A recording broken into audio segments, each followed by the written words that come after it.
Bom, saudações a todos, sejam bem-vindos a mais uma aula de Química.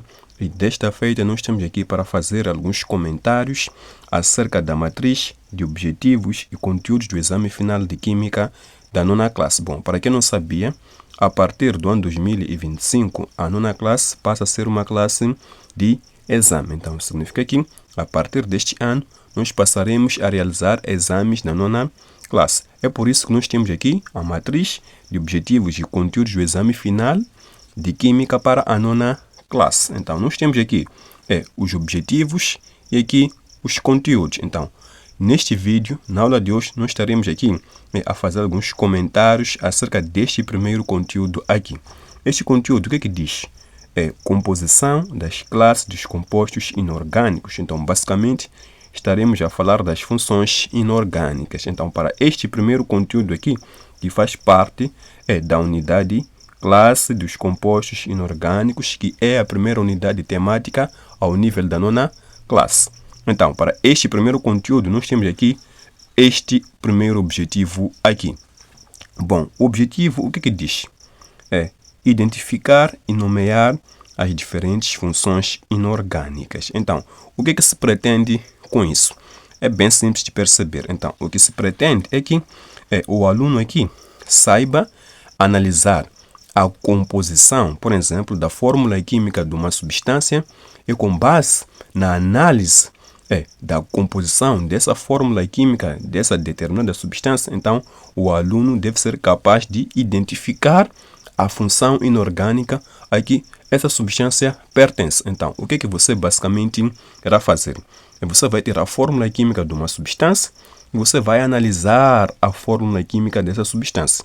Então, com base na análise da composição dessa fórmula química, você vai chegar à conclusão de que este composto pertence ou à classe dos óxidos, ou à classe dos ácidos, bases ou sais. Então, é basicamente isso que nós tentaremos aqui explicar. Então, para que nós possamos entender muito bem como isso pode ser feito, eu trago aqui um resumo básico das principais funções inorgânicas estudadas ao nível da nona classe. Então, nós temos aqui composição das classes dos compostos inorgânicos. E temos aqui, basicamente, 4 funções inorgânicas. Então, temos aqui os óxidos, ácidos, bases ou hidróxidos e os sais. Então, temos aqui, basicamente, as 4 funções inorgânicas estudadas ao nível da nona classe.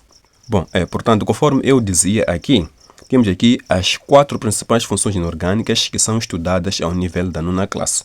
Falo neste caso dos óxidos, dos ácidos, das bases e dos sais. Então, para que nós possamos entender como é que cada função inorgânica é constituída, então vamos analisar aqui as definições. Então, nós temos aqui óxidos. O que é que são óxidos? A definição diz o seguinte: óxidos são compostos binários. Primeiro, vamos entender aqui o que é que são compostos. Bom, na química, basicamente, um composto é uma substância que é formada por átomos de elementos químicos diferentes. Então, se eu tiver na composição de uma substância, no mínimo, 2 átomos de elementos químicos diferentes, então já tenho uma substância composta. Então, quando se diz que os óxidos são compostos binários, então significa que os óxidos são formados por átomos de elementos químicos diferentes.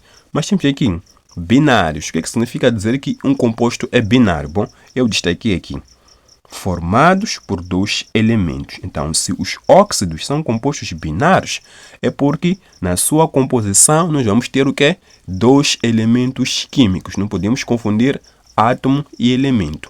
Então, neste caso, estamos a falar de elemento químico e não de átomos. Então, neste caso, vamos ter 2 elementos químicos diferentes. Então, como é que você vai diferenciar se são átomos ou elementos? É simples. A dica é você olhar para quantos símbolos químicos você tem na composição da fórmula química. Então, analisando os símbolos químicos dos elementos, então você poderá perceber se são 2 ou mais símbolos químicos. Então, neste caso aqui, já que é um composto binário, podemos chegar à conclusão de que num óxido sempre teremos apenas 2 símbolos químicos. Quanto ao número de átomos, então esta quantidade de átomos pode variar, mas o número de elementos dois elementos, conforme a definição já diz.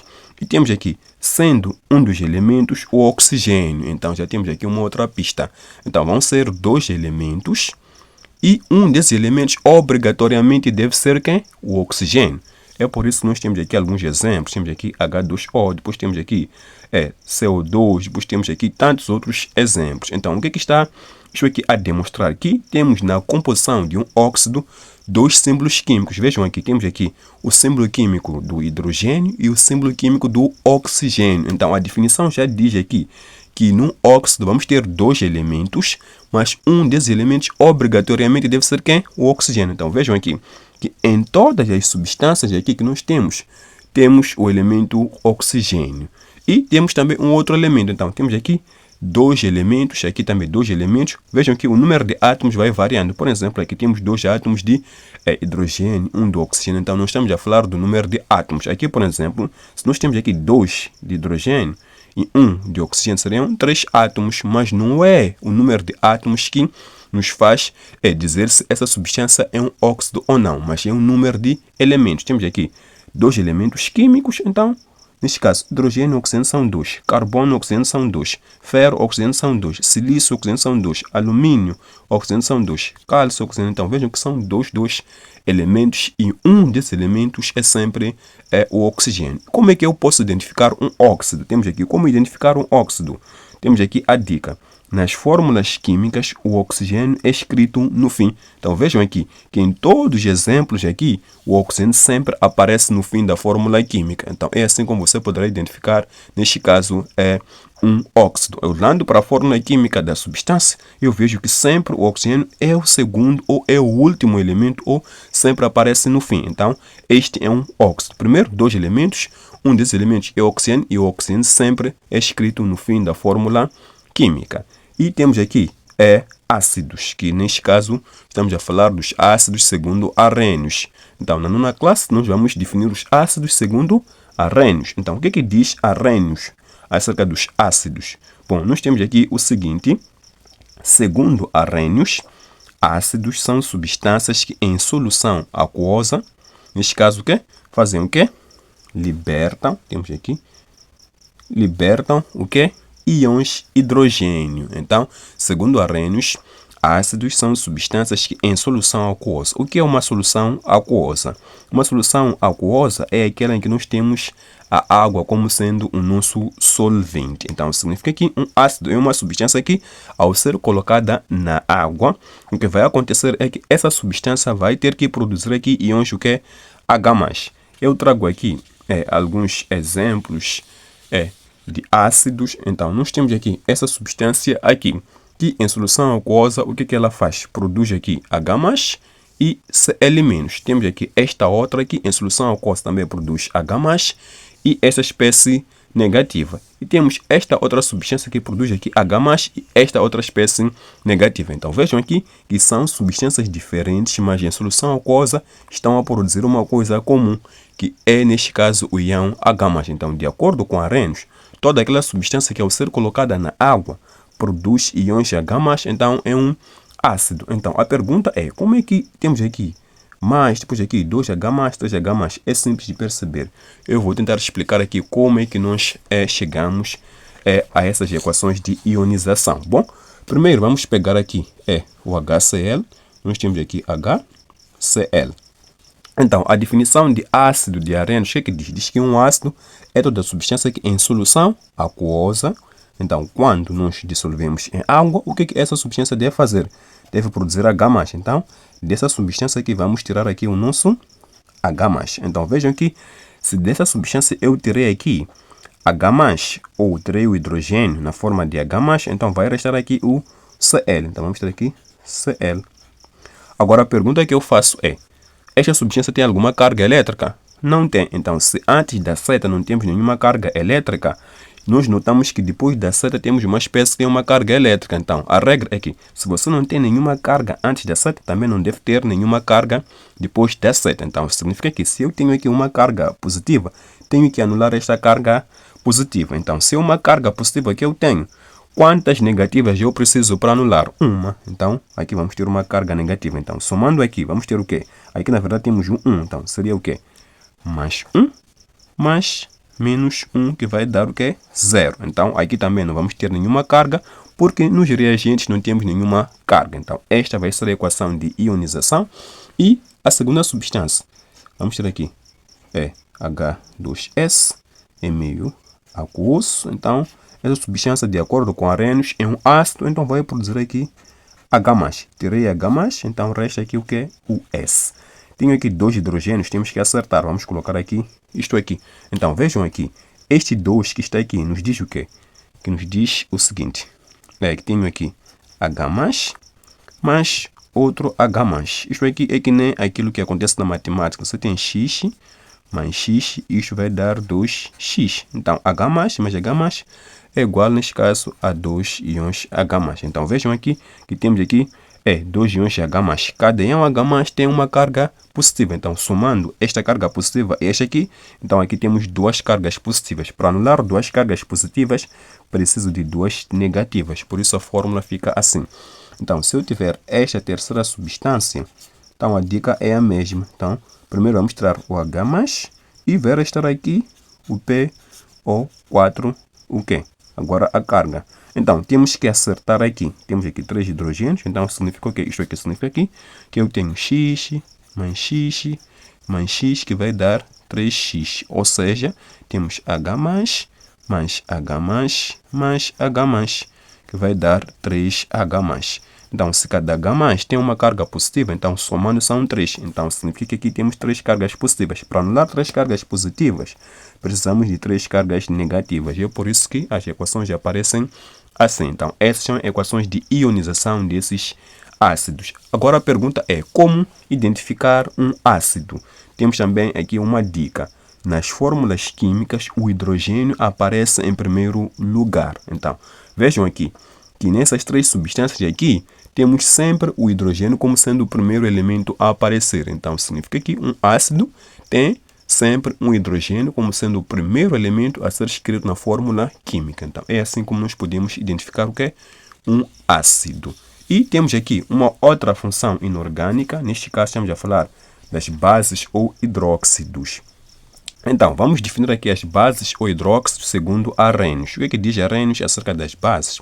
Bom, segundo Arrhenius, bases são substâncias que em solução aquosa, o que fazem em solução aquosa?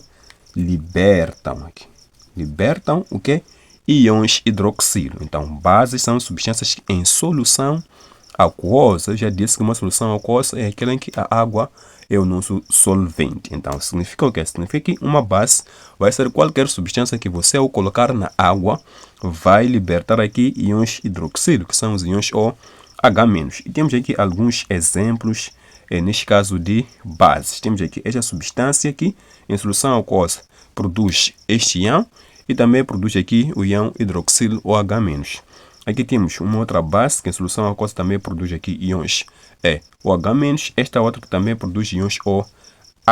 Então, são substâncias diferentes, mas em solução aquosa estão a produzir aqui uma coisa comum. Então, de acordo com Arrhenius, então, ele diz o quê? Que uma base em solução aquosa produz íons hidroxilo. Então, se essas 3 substâncias, apesar de serem diferentes, estão a produzir aqui íons OH-, então podemos considerar essas substâncias como sendo bases. Então, a pergunta é, como nós chegamos a essas equações de dissociação das bases? Bom, também vou tentar aqui demonstrar como é que nós chegamos a essas equações de forma bem simples.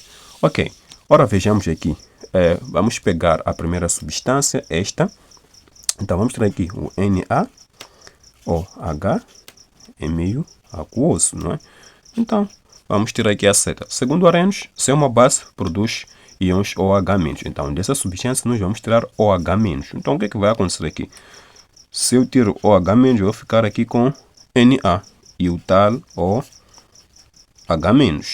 Aqui não tenho nenhuma carga elétrica. Então, significa que se eu não tenho carga antes da seta, não posso ter carga depois da seta. Mas já tenho aqui uma carga negativa do íon OH-. Então, tenho que anular esta carga negativa. Então, para anular uma carga negativa, preciso de uma carga positiva. Então, vamos ter aqui isto aqui. Então, esta é a equação de dissociação. E se eu tiver esta outra base, o que vai acontecer na solução aquosa? Então, de acordo com Arrhenius, é uma base produz íons OH-. Então, dessa substância vamos tirar OH-. Então, vamos tirar aqui OH-. Se eu tirei OH-, fiquei aqui com o cálcio. Fiquei com o cálcio. Então, fica assim. Tenho aqui 2 íons OH-. Para acertar, vamos colocar aqui um 2. Aqui o esquema é basicamente o mesmo. Este 2 me diz que eu tenho o quê? Algo tão simples aqui. Que eu tenho o quê? OH- mais OH-. Então, são 2. Então, neste caso, uma carga negativa aqui, uma negativa aqui. Então, são 2 negativas. Então, aqui tenho 2 negativas.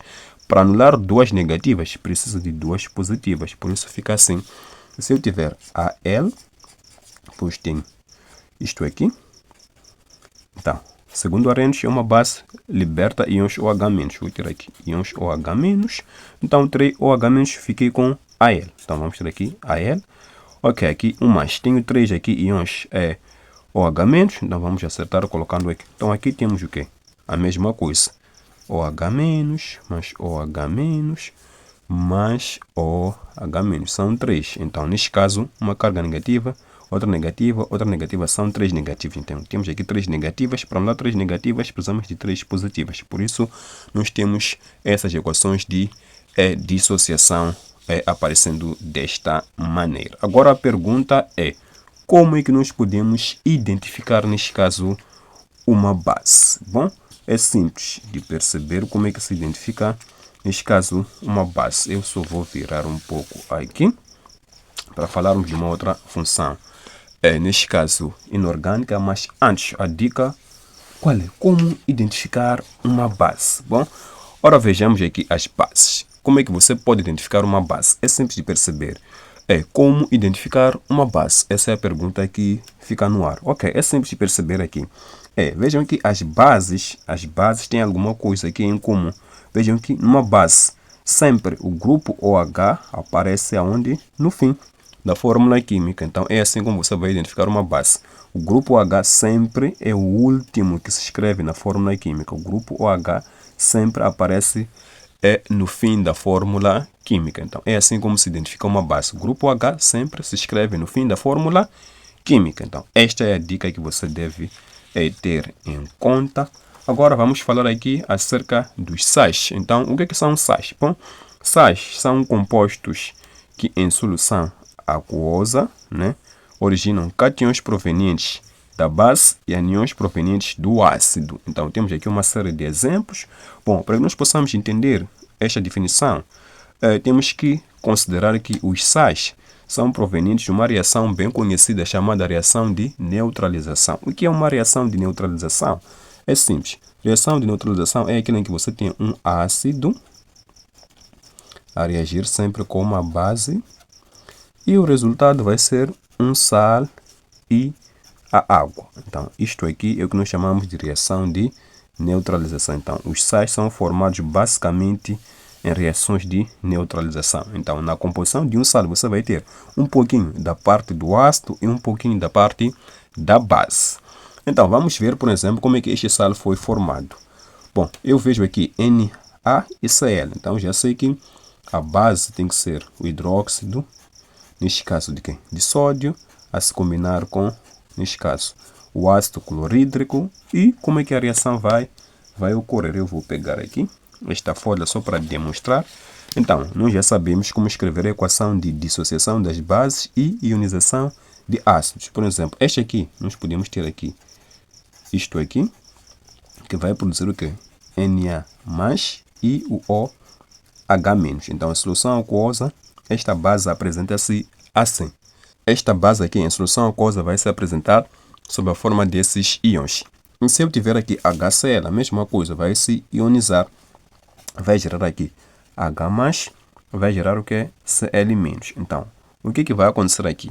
Tenho aqui uma parte positiva da base, você vai combinar com a parte negativa do ácido. Então, esta aqui e esta vão se combinar. Então, vamos ter o que? O Na. Neste caso, o mais aqui me indica que tem uma carga positiva. Então, podemos escrever assim. O Cl- indica que tem uma carga negativa. Então, podemos escrever assim. E o passo a seguir é pegar este 1 passar para o cloro, este 1 passar para o sódio. Então, ficamos com Na1, que não se escreve, Cl. Então, neste caso, vamos ter aqui NaCl. E a outra espécie que se forma é a água, que vem da combinação deste íon com este aqui. Vamos ter aqui H2O. Quando eu combino essas duas espécies, o resultado é água. Então, isso aqui provém da combinação de H+, e OH-. Então, vamos ter aqui H2O. Então, vejam aqui que na fórmula química dessa substância aqui é um sal. Tenho esta parte que provém da base, tenho esta parte que provém, neste caso, do ácido. Vejam que esta parte aqui é sempre a parte positiva, que nós chamamos de cátion. É por isso que nós temos aqui cátions provenientes da base. Então, qualquer átomo com carga positiva na química chamamos de cátion. É por isso que temos aqui esta definição. E ânions provenientes do ácido. Então, esta parte aqui, que é a parte negativa do ácido, tem aqui na fórmula do sal. Então, toda espécie com carga negativa é um ânion na química. Então, basicamente é assim como um sal é formado. Se eu, por exemplo, pensar neste sal, às vezes tenho o cálcio. Então, neste caso, sei que a base vai ser o hidróxido de cálcio. Que se combinou, esta parte me indica um ácido, que é o ácido carbônico, que é este aqui. Então, para formar, como é que é? É só escrever as equações de dissociação e ionização. Então, temos aqui o hidróxido de cálcio. Então, vai se dissociar, vai produzir aqui cálcio 2+, mais íons OH-. E este ácido vai produzir o quê? Se eu tiver o ácido carbônico, vai produzir aqui H+, vai produzir aqui o íon carbonato. Acertando, vamos ter isto aqui. Então, este aqui que é a parte positiva da base, que é o tal cátion, se combina com o ânion do ácido. Então, vamos ter aqui o Ca2+, a se combinar com o quê? Com o carbonato. Então, este 2 passa para todo o carbonato, este 2 passa para o cálcio. Então, ficamos com Ca2. Então, o 2 do cálcio para o carbonato. Aqui é o número 2. Opa, vamos ter isto aqui, o 2 aqui. Então, simplificando aqui, vamos ter aqui o seguinte. Então, no final, vamos ter CO3. Então, vamos ter aqui CO3 e o outro produto vai ser, neste caso, a água. Acertando, vamos colocar aqui um 2. Então, significa que basicamente é assim. Então, vejam aqui, temos o cálcio que provém da base e esta parte que provém do ácido. Então, é assim como a definição nos diz. Então, temos aqui basicamente essas 4 funções inorgânicas explicadas. Agora, vamos fazer aqui um pequeno exercício de como é que você pode identificar essas funções inorgânicas. É por isso que eu trago aqui alguns pequenos exercícios, né? Para nós possamos treinar isso, o que é que nós vimos nesta aula aqui. Então, basicamente, nós temos aqui o seguinte.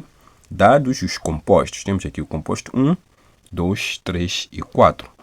Qual é a função inorgânica de cada um deles? Então, eu tenho aqui fórmulas químicas de diferentes substâncias. Eu tenho que identificar a função inorgânica a que cada substância pertence. Então, como é que eu faço isso? Tenho que recordar das dicas que eu aprendi aqui. Bom, primeiro eu vou analisar essa substância aqui, número 1. Vejo aqui, tenho 2 elementos. E o último que aparece é o oxigênio. E eu recordo que eu vi isso. Eu vi que quando eu tenho 2 elementos, a substância é um composto binário. Então, se eu tenho oxigênio no fim, só pode ser o quê? Um óxido. É o que nós acabamos de ver aqui. Então, o que é que você pode dizer no exame, por exemplo, se aparecer uma questão desta natureza, você vai dizer, ok, se o objetivo é identificar a função inorgânica, você vai escrever o seguinte, neste caso é o número 1.